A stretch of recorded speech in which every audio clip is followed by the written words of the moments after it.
Moteur! Allons-y! Moteur!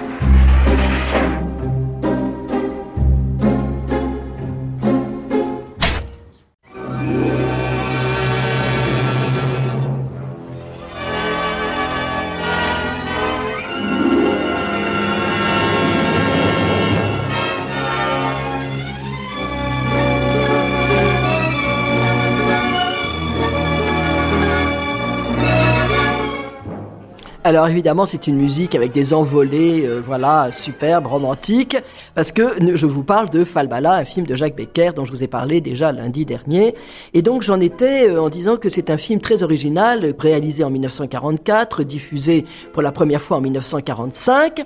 Dans un Paris occupé, ça compte, parce que ça fait partie aussi je vais pas dire le personnage du film, enfin c'était important. Et je vous parlais de cette construction de scénario très originale, et qui est j'espère que vous avez souvenez du mot, une épanadiplose. Voilà. Et donc, en effet, c'est une construction très cyclique, qui est à rapprocher je vous le disais, des allées et venues entre les personnages, parce que on sent bien que c'est des personnages, ils savent pas s'ils s'aiment, s'ils ne s'aiment pas, et ils ont du mal, justement, quand dans leur amour, parce que c'est une belle histoire d'amour aussi, mais Falbala, on est dans un milieu de la couture, un peu compliqué, ils ont du mal à faire le point entre le réalisme et leur imaginaire. Est-ce que j'aime vraiment? Est-ce que j'aime, au fond, d'une façon réaliste, ou est-ce que j'aime dans l'imaginaire. Enfin, c'est très compliqué, il faut voir le film, évidemment. Et donc, le monde de la haute couture est très bien choisi parce que les mannequins, j'entends les femmes qui montrent les modèles, ces dames, les robes virevoltent. C'est léger, c'est éphémère. Donc c'est pour ça que c'est le temps de quelques secondes, quoi. On est ébloui, et puis ça passe. Ce sont des robes magnifiques qui ont été signées Rochas, qui était un des grands couturiers de l'époque, et qui traduisent d'ailleurs une élégance très française.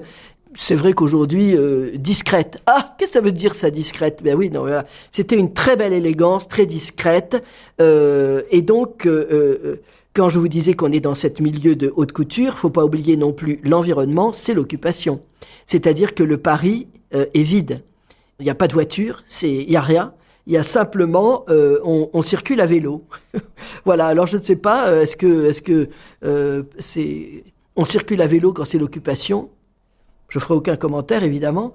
C'est sans doute d'ailleurs la raison aussi, c'est pour ça, il faut parler de cet environnement, parce que c'est peut-être aussi la raison pour laquelle les sentiments sont un peu exacerbés, et peut-être aussi inexprimables. Parce que ça paraît, dans toute la douleur qu'on vient de supporter et de vivre encore, aimer, est-ce que c'est possible? Est-ce que, voilà, c'est-à-dire que... Et en même temps, Jacques Becker, l'amour fou, c'est quand même un sentiment je vous ai parlé souvent de Casque d'Or, ce film qui fera plus tard en 1952, c'est une histoire d'amour fou. Voilà, donc c'est Jacques Becker aime bien parler de l'amour fou. Et si Simone Signoret illuminait dans le film Casque d'Or, eh bien moi je trouve qu'ici, dans ce film Falbala, Micheline Prel, elle est pas mal non plus. Elle tient très très bien sa place et elle est entourée de très bons comédiens. Raymond Rouleau, qui tient le rôle de l'artiste, du couturier, très crédible. Et Jean Chevrier, qui est bien parce qu'il est un peu atone et en même temps il est le fiancé de Micheline Prel, qui dans le film d'ailleurs s'appelle Micheline. Jean Chevrier tient le rôle de Daniel. Et donc c'est vrai qu'il est un peu, il est très bien ce garçon, mais si vous voulez, il n'a pas du tout ce côté, tourbillonnant, on va dire, de Raymond Rouleau. On remarquera d'ailleurs, et ça aussi c'est peut-être ce qui fait la qualité du film, il y a beaucoup de second rôles et qui sont tous excellents et joués par des comédiens formidables. Aujourd'hui, on a tendance à mettre un comédien, peut-être deux, ça attire le chaland, et les autres, c'est souvent assez médiocre. Je trouve que ça plombe le film. Tandis que là, vous avez notamment Gabrielle Dorzia, une femme un peu sévère, mais qui tient le rôle de Solange, qui est donc je vous ai dit que la mère de Jacques Becker avait un rôle prépondérant dans une maison de haute couture. Oui, c'est un peu Gabrielle Dorzia qui tiendrait le rôle de la mère de Becker. Et toutes ces femmes sont dévouées au maître. Et ça, c'est intéressant parce que toutes ces ses couseuses, enfin c'est ce qu'on appelait c'est les Catherinettes, vous savez, les petites Catherinettes qui fêtaient, quand elles n'étaient pas mariées, elles avaient droit à un chapeau le 25 novembre. Eh bien, les petites arpettes, mais c'est quand même un monde un peu compliqué. Vous savez, quand il n'y a que des femmes, c'est pas toujours très simple, hein. Vous connaissez mon point de vue là-dessus. En général, il y a la jalousie, elles sont vachardes, ce sont des femmes, quoi. Excusez-moi. Bon, bref, j'ai eu tort de rire. Et tout cela est indiqué par petites touches, et cette similitude entre les mannequins, parce qu'il y a un mannequin de cire aussi, qu'on voit dans le bureau du patron, qui ressemble d'ailleurs étrangement à Micheline. Donc on peut penser qu'effectivement, dès le démarrage, la femme idéale, c'était celle qu'il va retrouver dans Micheline. Mais bon, voilà, c'est des petites touches comme ça, et ça ajoute à la folie ordinaire du créateur, qui est magnifiée d'ailleurs par Jacques Becker, parce que qu'est-ce qu'il fait à la fin du film ? À la fin du film, je vous parlais tout à l'heure on mélange un peu le réalisme et l'imaginaire. Est-ce que j'aime, je n'aime pas, est-ce que j'aime une image ? Bon, eh bien là, ça se termine à la fin par une image superbe, parce que c'est une fin fantastique. Il va sauter dans la lumière. Bon, je suis pas en train de spolier quoi que ce soit. Je veux dire, c'est pas ça qui va. C'est pas parce que vous savez la fin que le film n'est pas bon. Tant s'en faut. Faut voir l'image. Il va sauter par la fenêtre et il a dans les bras le mannequin en cire, mais qui est enrobé, enroulé complètement dans le voile d'une mariée. Voilà. Et donc, c'est ce que je vous disais au début. Donc, il saute par la fenêtre et le film a commencé comme ça. Il est donc au sol, il n'est plus rien. Lui qui tient cette maison à bout de bras, qui est un créateur incroyable, qui était amoureux, fou, etc., etc., il est au sol avec dans les bras, même pas une femme, puisque c'est une poupée de cire. Voilà. Et ça commence comme ça, et ce sont les arpettes qui viennent le regarder d'en haut, en plongée, et qui se disent « Ah bon, c'est quoi ? C'est qui ? Ah bon, c'est bizarre. » Tout, voilà, ils sont dans le néant. Ça veut dire regard sur le patron qu'on regardait en levant la tête. Là, maintenant, on le regarde en baissant la tête. Et puis, le film va commencer, et l'histoire en flashback commence, et Raymond Rouleau se lave les mains. C'est intéressant, ça aussi, parce que, vous voyez, comme toujours, on regarde le film, et on voit des images, et au montage, on aurait pu enlever cette séquence. Non, on la garde. Raymond Rouleau, qui est donc le patron, qui est donc le couturier. Est-ce que c'est un geste symbolique ? Peu importe. Et puis, on s'aperçoit que c'est quelqu'un qui bouge beaucoup, qui s'énerve. Il veut mettre, je sais pas quoi, un tissu, ça lui va pas. Il est très en colère. Il descend l'escalier. Et justement, comme par hasard, il va voir son ami Daniel, qui c'est lui qui s'occupe des soirées lyonnaises, puisqu'il habite Lyon, mais là, il est à Paris exceptionnellement. Et donc, pour aller voir cet ami et lui gueuler un grand coup parce qu'il n'est pas d'accord avec le tissu qu'on lui a envoyé, ça tombe mal, enfin, etc., etc., il descend. Il est dans un ascenseur. Une image exceptionnelle, parce que c'est un ascenseur de verre entouré de grillages. Et là, qui il rencontre ? Micheline. Micheline, qu'il n'avait jamais vue et qui s'avère être la fiancée de Daniel. Et là, on s'aperçoit qu'au démarrage, le fameux créateur, on peut pas dire qu'il soit très sympa quand même, parce que il va faire du gringue à la fiancée de son copain. Alors bon, voilà. Et d'ailleurs, il a une phrase un peu prémonitoire, il lui dit « J'y crois pas à ton mariage », parce que lui, le Daniel lui dit « Ben là, je te présente ma fiancée, nous allons nous marier, etc. » Bon, bref.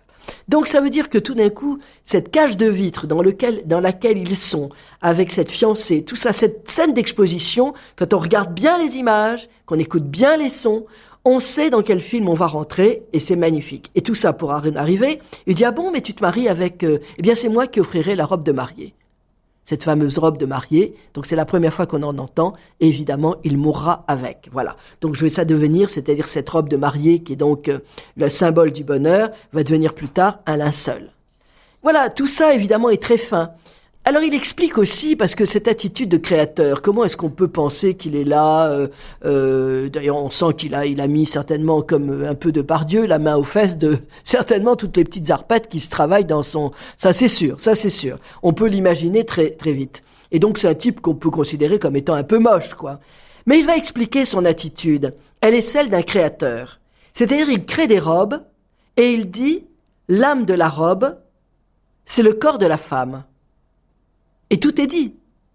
L'âme de la robe, c'est le corps de la femme. C'est-à-dire que il va faire quelque chose avec rien, comme est la base du créateur, évidemment, mais c'est comme un peintre ou la toile blanche, etc., le point de départ. Et lui, pour lui, c'est le corps d'une femme. le corps d'une femme, donc évidemment, il la voit autrement. Forcément. Et donc, la séduction, d'ailleurs, se traduit à un moment, il est avec Micheline, pour lui faire du grain, il lui expliquer qu'elle devait rester, enfin, je passe sur le détail. Il lui enlève son chapeau. Tout d'un coup, c'est comme s'il l'a déshabillée. Il commence par le chapeau. En plus de ça, un chapeau, c'est un couvre-chef. Ça veut dire que cette jeune fille qui a l'air de savoir exactement ce qu'elle veut, Micheline, la fiancée de Daniel, elle se laisse un peu déshabiller, complètement même. Et voilà. Et en même temps, au moment précis où il est en train de la déshabiller, ils sont filmés avec un reflet dans un miroir. Ça veut dire que pour elle, surtout, on s'aperçoit qu'elle va être double.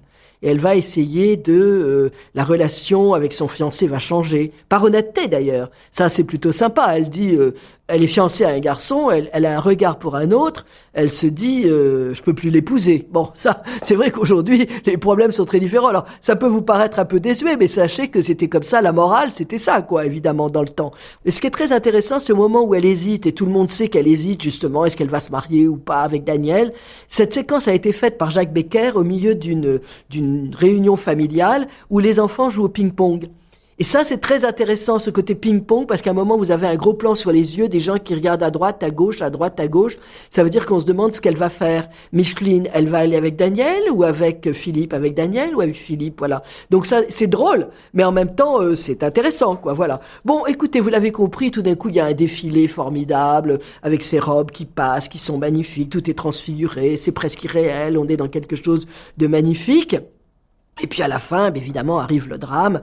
Donc c'est un film, on pourrait dire, j'aurais beaucoup d'autres choses à dire, mais bon, Radio Clapas ne m'a donné que 13 minutes, alors je ne peux pas aller plus loin, mais je peux vous dire que c'est un film qui a de l'allure et qui rend hommage au cinéma français et à ses techniciens, parce que, vous savez, un film, ça se fait pas tout seul, si vous n'avez pas un très bon directeur de la photo, un très bon décorateur, etc., etc. Donc, voilà, il y avait le cinéma français, c'était du très, très beau cinéma français, voilà. Et ce qu'il faut savoir aussi, et ça me paraît aussi très intéressant, c'est que tous ces techniciens qui bossaient toute la journée, nous sommes en 1944, la nuit, ils dormaient pas. Pourquoi? Parce qu'ils étaient dans la résistance. Alors ça, on est obligé de le dire, parce que je suis pas sûr qu'aujourd'hui on en ferait autant. Ça veut dire que c'était des gens d'une qualité assez exceptionnelle. Donc je leur rends hommage, et tout ça aussi grâce à Bertrand Tavernier, qui a beaucoup parlé et qui a fait beaucoup pour qu'on remette au goût du jour ces grands réalisateurs français qui méritent véritablement le détour. On écoute un extrait. L'âme de la robe, c'est le corps de la femme. Une robe sans âme, c'est une robe qui n'a pas été faite pour quelqu'un, créée pour quelqu'un. Créée, vous ne pouvez pas savoir ce que c'est.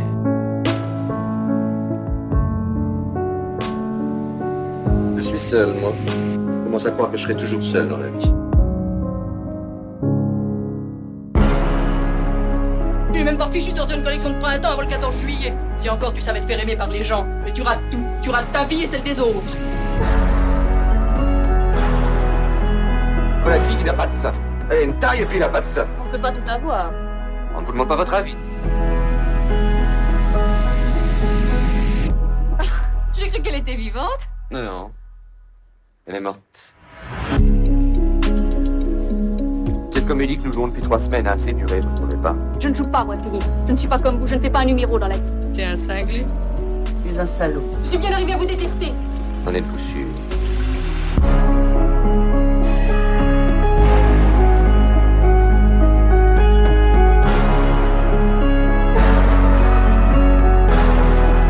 Il y a des mots que j'ai réussi à ne jamais dire à une femme. Je vous aime.